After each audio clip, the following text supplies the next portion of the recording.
लखीमपुर खीरी में हुई हिंसा के खिलाफ दिल्ली की सत्ताधारी आम आदमी पार्टी दिल्ली के जंतर मंतर पर कैंडल मार्च कर रही है। दिखाता हूं आपको, आगे बढ़ते हैं। ठीक ठाक संख्या में आम आदमी पार्टी के कार्यकर्ता और आम आदमी पार्टी के नेता शाम के समय जंतर मंतर पर जुटे हैं। जंतर मंतर जो कि धरना प्रदर्शन स्थल या विरोध प्रदर्शन स्थल है। हालांकि आजकल यहाँ पर थोड़ी संख्या कम कर दी गई है सुप्रीम कोर्ट के निर्देश के बावजूद। ये आम आदमी पार्टी के नेता कार्यकर्ता हैं।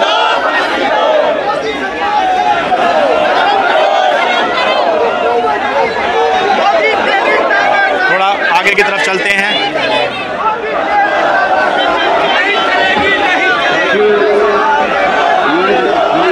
ये देखिए, छोटे छोटे ग्रुप्स बनाकर कैंडल जलाकर आम आदमी पार्टी के नेता कार्यकर्ता अपना विरोध दर्ज करवा रहे हैं।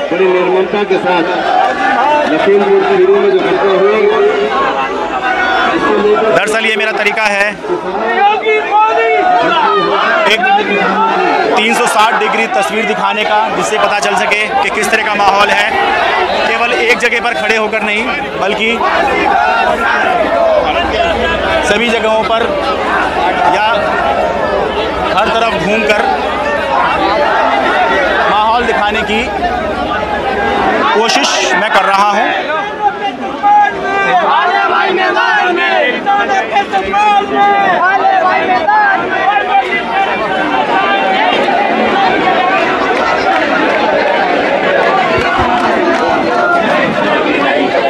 देखिए, एक ग्रुप यहाँ बैठे दिखाई दे रहा है आपको।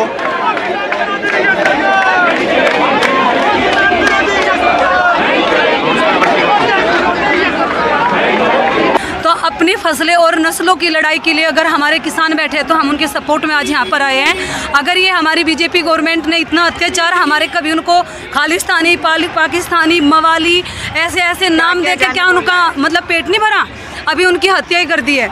हत्या ही कहेंगे। तो इसीलिए उनसे यही अपील है और यही गुहार है अपने प्रधानमंत्री जी से, हमारे अपने देश के प्रधानमंत्री जी से, कि प्लीज़ हमारे अन्नदाता को इंसाफ दो, दोषियों को फांसी दो। मैं ये कहना चाहूँगी, जिन्होंने ये भी अपराध किया उनको फांसी मिलनी चाहिए।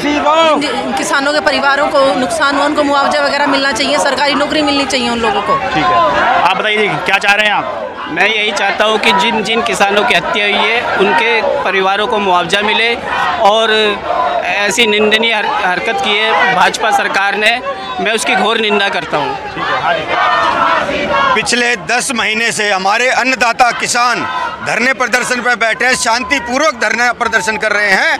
ऐसी उनकी निर्मम हत्या की गई है। यह हत्या है, उन्हें जेल होनी चाहिए, फांसी की सज़ा होनी चाहिए और अन्नदाताओं को जो उनको इंसाफ मिलना चाहिए। हम उनके इंसाफ की लड़ाई के लिए यहाँ पर आए हैं और उनके लिए इंसाफ की मांग करते हैं। किसान विरोधी और जनता विरोधी सरकार है। किसान विरोधी नहीं, जनता विरोधी सरकार है। हर किस्म की जनता जो अपना हक मांगे वो या तो उग्रवादी बन जाती है, या नक्सलवादी बन जाती है, या देशद्रोही बन जाती है। ये तो पाकिस्तानी, चीनी कुछ भी बना देते हैं, पर लेकिन हक नहीं देते। अगर कोई बंदा ये बोल दे तुम पेट्रोल सस्ता कर दो, कहते जी तुम तो पाकिस्तान चले जाओ, वहाँ सस्ता है। अगर कोई चीज़ मांग लेते तुम कहते तुम खालिस्तानी हो, तुम आतंकवादी हो।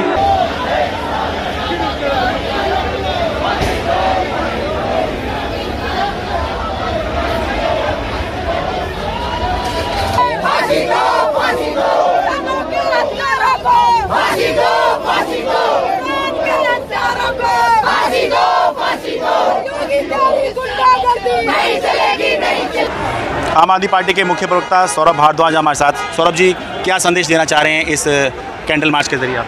शरद जी, इतनी बड़ी घटना जो यूपी में हुई है, मुझे लगता है कि पूरे विश्व के इतिहास में इस तरीके का कोई वाकया हमने नहीं देखा कि आपके राजनीतिक द्वेष किसी से हो और आप उन प्रदर्शनकारियों के ऊपर अपनी कार लेके, अपनी जीप लेके उनके ऊपर चढ़ाई कर दें और इस तरीके से बर्बरता से आप देश के किसानों को मार दें। और हद तो तब होती है जब उस आदमी का पिता जो है देश का गृह राज्य मंत्री हो। आप सोचिए, उस आदमी के ऊपर, जिनको टैनी कहा जाता है, उनके ऊपर पूरी देश की सुरक्षा व्यवस्था की जिम्मेदारी है, पूरे देश में शांति अमन चैन की व्यवस्था की जिम्मेदारी उनके ऊपर है और उनका बेटा ये सब काम कर रहा है।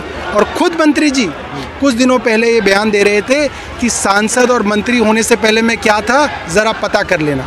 इसका मतलब आपने खुल्लम खुल्ला देश के अन्नदाताओं को धमकी दी और धमकी देने के बाद आपने उनको मौत के घाट उतार दिया। उसके बावजूद पूरा का पूरा उत्तर प्रदेश प्रशासन, पूरी की पूरी केंद्र सरकार उनके साथ खड़ी है। कोई भी आदमी उनसे मिलने जाता है तो आप उसको मिलने नहीं देंगे, आप वहाँ की इंटरनेट सेवाओं को बंद कर देंगे, आप वहाँ की टेलीफोन की सेवाओं को बंद कर देंगे।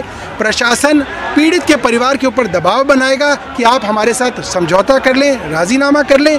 ये चीज़ नहीं चलेगी। ये एक एक मोमबत्ती जो हमारी बहनों के हाथ में है, हमारे भाइयों के हाथ में है, वो ये दिखाती है कि हम सब लोग लखीमपुर खीरी के किसानों के साथ खड़े हैं। और जब तक उनको सम्मान नहीं मिलेगा, इंसाफ नहीं मिलेगा, हम लोग इस तरीके के प्रदर्शन जारी रखेंगे।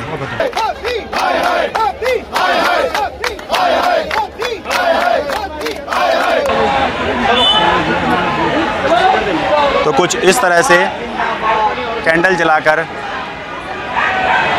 आम आदमी पार्टी के नेता और एक कार्यकर्ता लखीमपुर खीरी में हुई हिंसा का